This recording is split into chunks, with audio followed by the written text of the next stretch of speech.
আসসালামু আলাইকুম, কি অবস্থা সবার, কেমন আছেন? তো এই মুহূর্তে আমি আছি মক্কাতে, হারামের কাছে। যে হারামের ভেতরে যাব এখন, দেখাইতেছি আপনাদের। এই হচ্ছে গাজ্জা গেট, আর এই হচ্ছে হারামের ভেতরে। একটু পরে আমি এখান দিয়ে প্রবেশ করবো, এই যে গেট দিয়ে।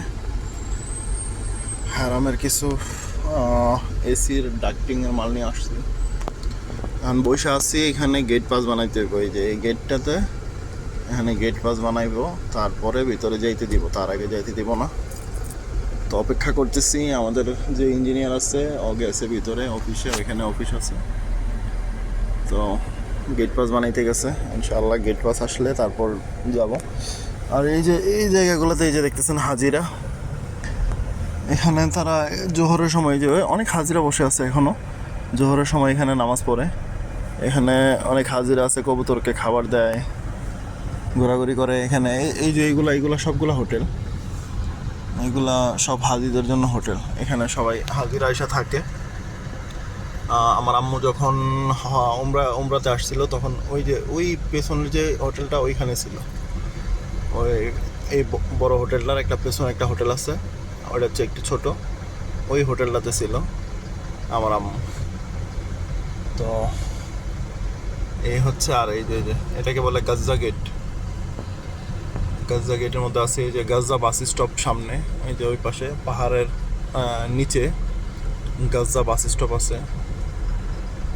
তো অপেক্ষায় আছি, ইঞ্জিনিয়ার গেট পাস নিয়ে আসলে তারপর প্রবেশ করব। তারপর ইনশাআল্লাহ ভিতরের কিছু অংশ আপনাদেরকে দেখাবো।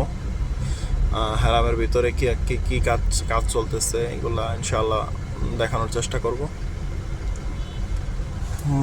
এই যে দেখেন হাজিরা, বিভিন্ন দেশের হাজিরা এখানে আসে। এখানে ওই যে একটা মসজিদ আছে, ছোট্ট একটা মসজিদ, মসজিদের নামটা সঠিক মনে পড়তেছে না। আর এই যে হাজিরা, কিছুদিন পরে উমরা বন্ধ করে দিব, তখন হাজিরা আসবে। তো হাজিরা আসার আগে বড় হজ যেটাকে বলি আমরা আর কি, বড় হজের আগে রমজানের পরপরই বন্ধ করে দিব উমরা। এই হচ্ছে অবস্থা। এই যে আমি এদিক দিয়ে প্রবেশ করব ভিতরে।